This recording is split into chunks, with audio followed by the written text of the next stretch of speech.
Title: Why Greek Artists Drew Hell Like a Nightmare.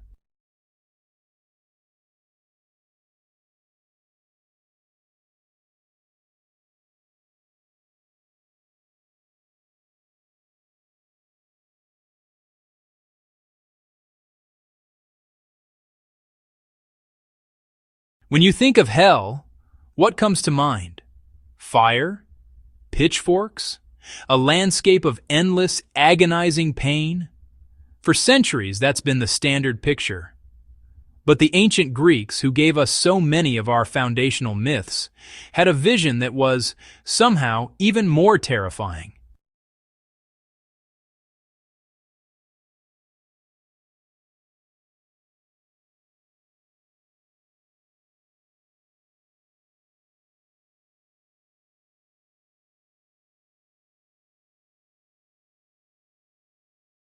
Forget the flames. Forget the flames. The Greek underworld was a place of shadows and silence, where the ultimate punishment wasn't physical agony, but something far worse, a nightmare of endless, maddening pointlessness. This wasn't a hell for the body, it was a hell for the mind. So let's explore why the Greek afterlife was a psychological horror show, and how their art captured a kind of dread that still haunts us today.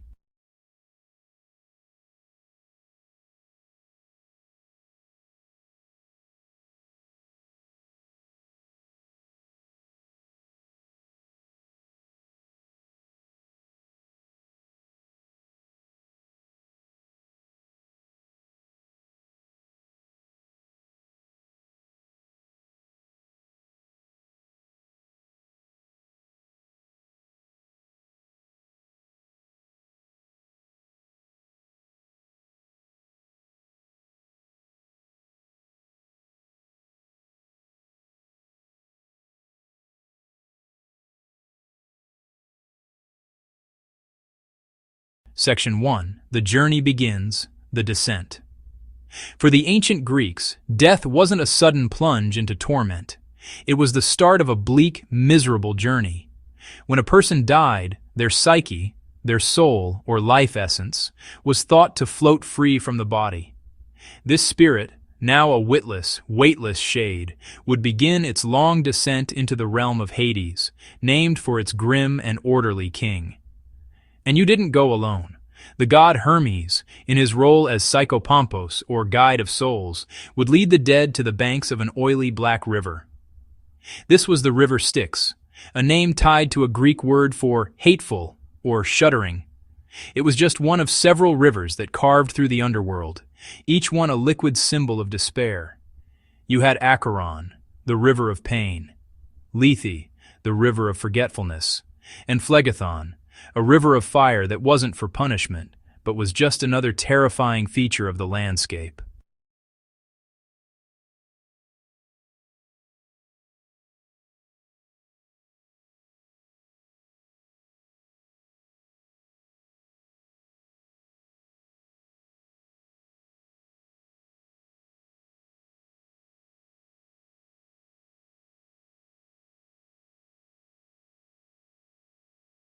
To cross the Styx, you needed a ride, and for that, you needed Charon, the spectral ferryman who pulled his boat across the dark water, but only for a price.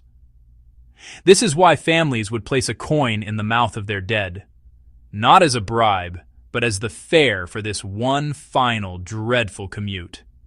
Anyone who couldn't pay was doomed to wander the banks for 100 years, totally trapped between worlds.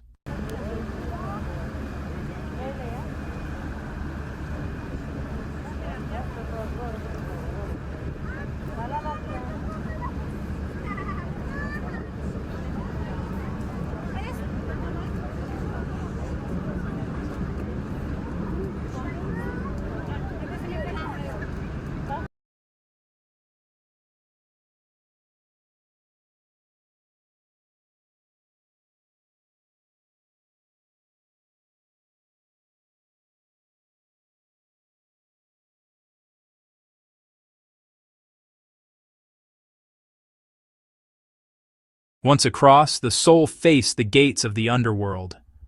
Guarding them wasn't a demon, but something way more frightening. Cerberus, the monstrous three-headed dog who let everyone in, but let no one out. The journey itself was designed to strip away everything that made you you. You left behind sunlight, loved ones, memories, and your sense of self. The real horror wasn't arriving in hell. It was the slow, creeping realization that you were becoming nothing more than a shadow. Section 2. The Heart of the Underworld, the Realms of Futility. The Greek underworld wasn't just one big pit of suffering. It was divided into regions, and for most people, the destination was a place of soul-crushing boredom, the Asphodel Meadows. This was a vast, gray, sunless plain covered in pale, ghostly flowers. It was the holding pen for ordinary souls, people who weren't especially good or evil. Homer's Odyssey describes it as a joyless place where the shades of the dead just wander around aimlessly, confused and fluttering like bats in the gloom. They weren't in pain, but they had no identity, no memories, and no purpose. This was the first layer of the nightmare, the silent, eternal scream of absolute meaninglessness.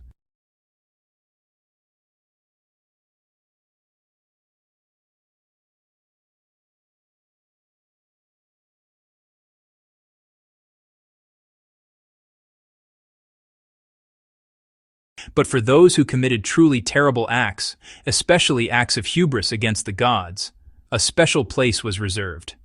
Tartarus. This was the deep abyss, a cosmic dungeon as far beneath Hades as the earth is beneath the sky. But even here, the horror wasn't just about pain. It was about meticulously crafted, eternal, and pointless labor. The punishments in Tartarus were psychological masterpieces of despair. Take Sisyphus, the clever king who thought he could outsmart the gods and even cheated death, twice. His punishment wasn't being tortured on a rack. It was to push a giant boulder up a hill. Every time he neared the top, the boulder was magically cursed to roll all the way back down, forcing him to start his useless effort all over again, forever. The horror wasn't the workout. It was the conscious, unending frustration of a job that could never, ever be finished. His struggle has become a symbol for any impossible task, what we call a Sisyphean effort. Then there was Tantalus. He was a king so favored he used to dine with the gods on Mount Olympus, but his pride got the best of him. He stole their divine nectar and ambrosia, and in his most horrific act, he tried to test if the gods were truly all-knowing by secretly feeding them his own son in a stew. His punishment was a truly twisted work of art. He was forced to stand in a pool of cool, clear water, but whenever he bent down to soothe his agonizing thirst, the water would drain away. Ripe, juicy fruit hung from branches just over his head, but whenever he reached for a bite, the wind would blow the branches just out of his grasp. He was doomed to an eternity of being just on the verge of satisfaction, with relief always in sight, but forever unattainable. His fate gives us the word tantalize. And don't forget the Danaides, the 50 daughters of a king who made them murder their own husbands on their wedding night. In Tartarus, their punishment was to carry water in leaky jars, trying to fill a bathtub that could never be filled. It was yet another vision of endless, mind-numbing labor designed to break the spirit, not just the body. These punishments tell us exactly what the Greeks were truly afraid of. It wasn't pain. Their heroes endured pain all the time. It was the total loss of purpose. To strive with no hope of achievement, to desire with no hope of satisfaction, to work with no hope of completion. This was the ultimate nightmare. Section 3. The Art of the Nightmare, Visual Evidence. So how do we know what this psychological hell looked like? For centuries, these were just stories, passed down orally. But around the 6th century BCE, artists in Athens started painting these scenes on black figure vases, usually focusing on one tormented figure at a time, like Sisyphus heaving his boulder. But the most vivid and detailed art comes from the Greek colonies in southern Italy, especially a region called Apulia in the 4th century BCE.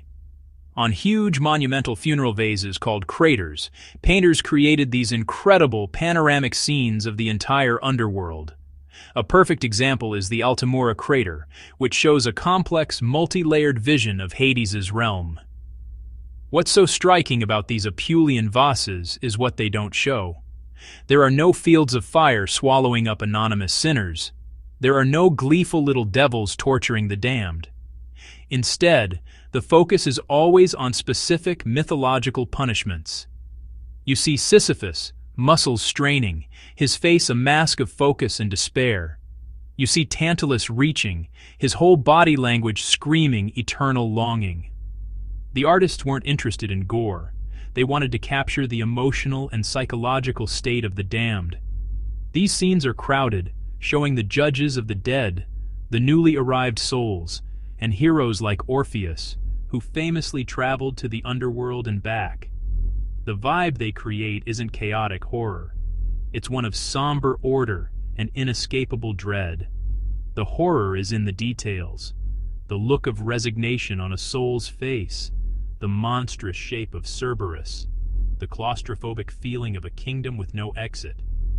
By painting these specific myths, the artists were reinforcing the idea that the afterlife was a place of divine, unchangeable law. Punishments weren't random. They were direct, poetic consequences for your actions in life. They weren't just painting a scary place. They were painting a warning about pride and the terrifying logic of divine justice. Section 4. The philosophical underpinnings. Why this vision? So why did the Greeks dream up hell in this specific way? Why futility instead of fire? The answer is buried deep in their cultural values. Greek culture, especially in the classical period, was obsessed with achievement, purpose, and legacy, what they called kleos, or glory. A hero's life had meaning because their great deeds would be remembered forever. To live a life of purpose was the greatest possible good. So it makes sense that the most terrifying punishment they could imagine was the complete erasure of purpose. Being condemned to the asphodel meadows meant having your entire identity erased. Being sent to Tartarus meant having your efforts turned into an eternal, meaningless joke. These punishments were the exact opposite of everything the Greeks valued in life. They reflected the ultimate fear of a society that prized action and legacy above all else. The fear of a life and an afterlife with zero significance. Philosophers like Plato wrestled with these ideas. In his works like the Gorgias and the Republic, he used these underworld myths to explore justice, virtue, and the immortality of the soul. For Plato, the punishments of the afterlife weren't just scary stories to keep people in line. They were part of a cosmic order where justice is finally served. The idea that your actions had eternal consequences gave real weight to how you lived. This is a far cry from a chaotic pit of fire. The Greek underworld was a place of cold, calculating, and inescapable logic.